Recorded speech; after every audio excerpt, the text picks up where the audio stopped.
organisasi ini bisa maju, bisa berkembang, eh, bisa ya jaya ke depannya itu hasil kerja kemauan kita, kerja keras kita, Iya, kerja iya, iya. keras, kerja cerdas, kerja ikhlas dan kerja berkualitas. Oke.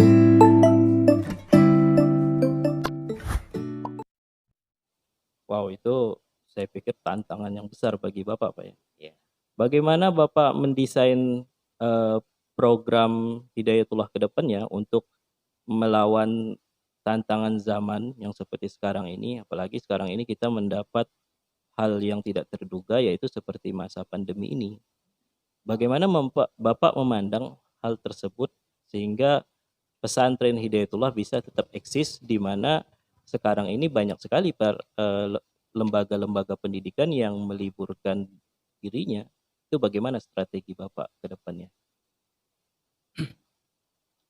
ya eh, setiap ya kondisi dan keadaan berkaitan dengan ya, kondisi apalagi nama ibaratnya kondisi alam gitu kan. Iya, Dan saat ini memang kita rasakan ya, pendidikan diuji lah, pendidikan diuji dan guru-guru dituntut untuk eh, mereformasi program, iya, iya, baik program pembelajaran ya langsung maupun pembelajaran tidak langsung atau disebut dengan tatap muka, iya, apalagi sekarang disebut ada daring atau luring gitu kan. iya, iya, Nah, di kondisi seperti ini ya menjadi tantangan tersendiri kita bahwa ilmu teknologi ya mm-mm, ilmu pengetahuan teknologi itu sangat ya memberikan kesan tersendiri ya iya, iya, untuk ya di dunia pendidikan. Ya, ketika ya kita mendapatkan ya hal seperti ini ya kita mendapatkan seperti ya menjadi suatu eh, program baru ya iya, menjadi program baru yang yang senantiasa kita berpikir untuk bagaimana pesantren memberikan makna di bawah dunia pendidikan ini tetap berjalan sebagaimana biasanya kan iya, seperti itu. betul, betul, betul. Nah, apalagi ya di dunia pesantren atau mungkin pembelajaran di pondok ini tetap bisa kita lakukan karena dia eh, terisolasi Iya, ya di sudah pondok itu terkarantina gitu, secara sendirinya, Pak sendiri ya. ya kan, Mm-mm. dan kita tetap mematuhi protokol kesehatan ya Betul, seperti itu. betul. Nah, yang menjadi hal eh, kami rasakan menjadi hal penting memang ya bahwa eh, pentingnya menanamkan nilai-nilai kebersihan kepada anak-anak, Betul, betul. menanamkan nilai bahwa najatu minal iman, bahwa kebersihan itu adalah bagian dari iman. Iman itu sendiri, ya, karena kalau kita melihat dari protokol kesehatan itu kan bagaimana kita menjaga kebersihan, Iya, kan, iya. tetap anak-anak kita senantiasa ya, menjaga wudhunya kan gitu kan, Betul, betul. pakai masker, kan, gitu, menjaga jarak kan gitu. Iya. Tapi ya di pondok ini karena kita sudah ya lingkungan kondusif ya kita tetap ya, memperhatikan tetapi ya, semua proses itu tetap menjadi program sehingga bisa berjalan. Apa saja Pak bentuk program dalam menekankan pelajaran tentang kebersihan ini? Karena saya pikir kebersihan sekarang menjadi perhatian dunia malahan Pak ya. Nah, Hmm. bagaimana pesantren yang memang awalnya sudah punya, kita di agama Islam itu kan sudah punya slogan Hmm. An-Nazafatul Minal Iman. Hmm. Bagaimana kiat-kiat Bapak dalam mempraktikkan pendidikan An-Nazafatul Minal Iman itu dalam keseharian pesantren? Ya, eh, anak-anak ini atau santri kita ini penanaman pembiasaan yang paling kita tekankan Betul. dominan ya. Karena eh, karena pembiasaan ini adalah sebagai pembelajaran yang eh, mengandung nilai-nilai karakter. Karena eh, kalau anak kita sudah terbiasa mencintai kebersihan, maka dia sudah tertanam dalam dirinya.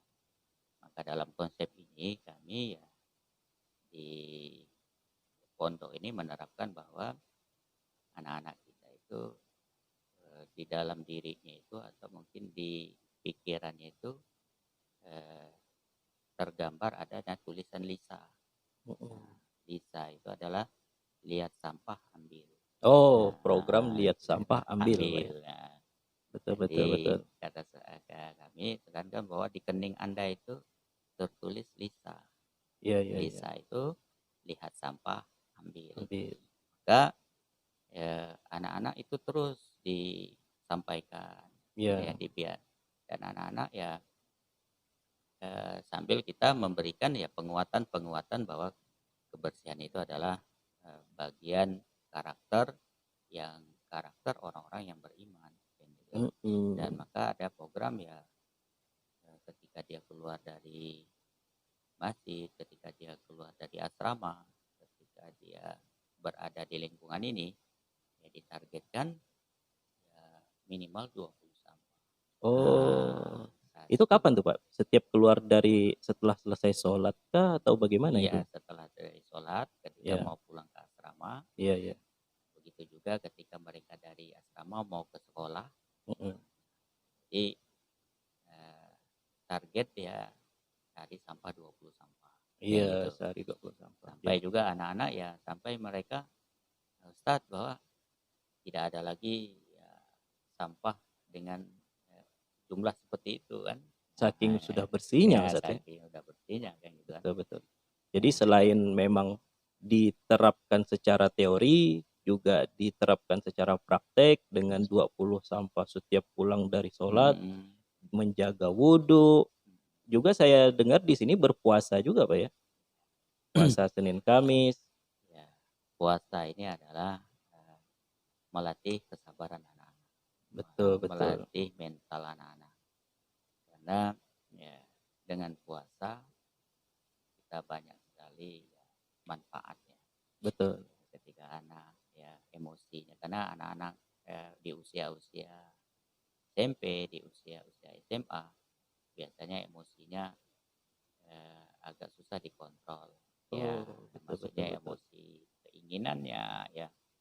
Karena anak-anak seperti ini kan kalau berkaitan dengan pola makan ya masih semangat ya kan gitu kan. Betul, betul, betul. Kalau berkaitan dengan keinginan untuk ya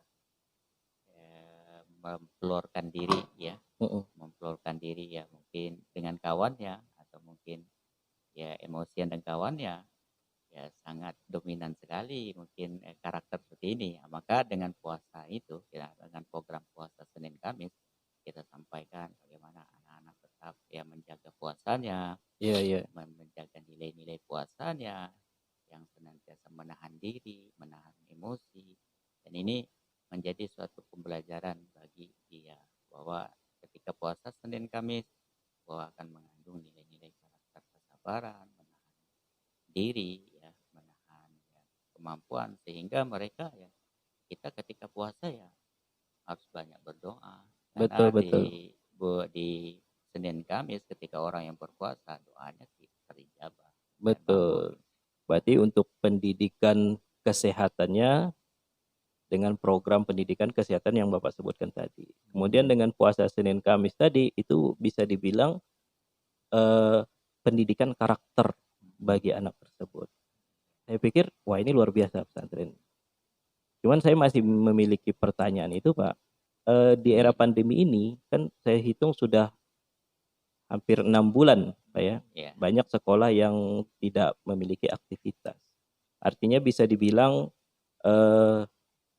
ada pendidikan yang ketinggalan dalam hal ini, walaupun memang ada yang program daring. Nah, tentu kita bicara kompetensi, Pak, ke depannya, melihat tantangan zaman. Apalagi saya pernah baca itu kata Umar bin Khattab, didiklah anakmu sesuai tuntutan zamannya. Nah, bagaimana Pak strategi pesantren Hidayatullah untuk memenuhi kompetensi pendidikan menyesuaikan kebutuhan zamannya? Bagaimana pesantren Hidayatullah memandang itu? Ya, berkaitan dengan kompetensi.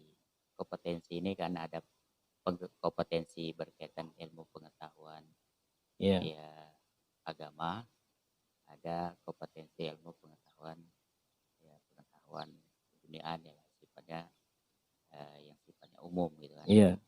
Eh, dalam hal ini ya ketika kita mensikapi perkembangan zaman keeraan zaman sekarang ini bahwa anak-anak ya kita tekankan bagaimana ya penanaman nilai karena agak sekarang kita rasakan bahwa anak-anak kita itu penanaman nilai sopan santun, adab gitu kan Iya. itu agak berkurang Betul.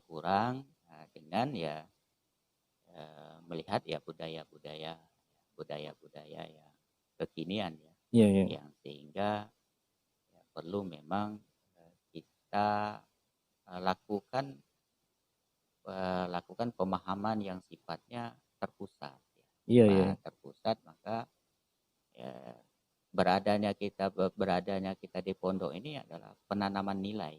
Penanaman nilai. Penanaman nilai sehingga anak-anak itu terpusat dengan lingkungan yang bersyariat. Ya, bagaimana cara bergaul dia, Iya, iya. bagaimana cara berkomunikasinya, bagaimana cara sopan santunnya terhadap guru, terhadap orang tua, terhadap Iya. teman yang lebih senior dengan dia, kan gitu Iya, kan. iya, iya. Sehingga adab-adab ini, tata cara ini kita berikan kepada mereka sehingga mereka memahami mengetahui dan itu akan membekas dalam dirinya dan menjadi nilai dalam dirinya. Iya, Gitu. iya. Berarti memang memberikan penanaman nilai yang benar-benar diperhatikan untuk kebutuhan zaman, Pak ya. Betul. Untuk modal mereka dalam bergaul dan bekerja ke depannya. Wah, itu menarik sekali, Pak. Dan kita pun ya selain program keilmuan, ada program life skill, keterampilan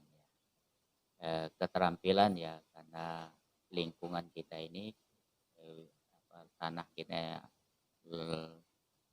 mungkin kita rasakan cukup ya untuk anak-anak bisa meningkatkan kompetensi dalam bidang life skill, maka anak-anak kita latih untuk bagaimana bisa berkebun, gitu kan? Iya.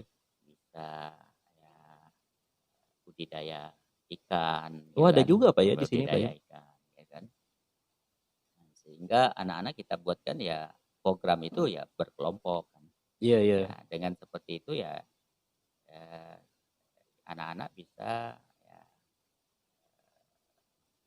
meningkatkan pengetahuannya dan ketika ada hal-hal seperti itu dia rasakan di masyarakat ya dia siap bersaing untuk di dunia usaha dan dunia industri. Berarti belajar agama di Hidayatullah ini memperhatikan aspek kebersihan ada, pendidikan karakter ada, pendidikan entrepreneur dengan berkebunnya itu juga ada, dan pendidikan tadi pendidikan berkarakter itu dengan berpuasa itu Pak ya. Jadi saya pikir ini komplit. Menurut Bapak, untuk melaksanakan program yang sudah jadi tersebut, apa Pak tantangan bagi Bapak itu?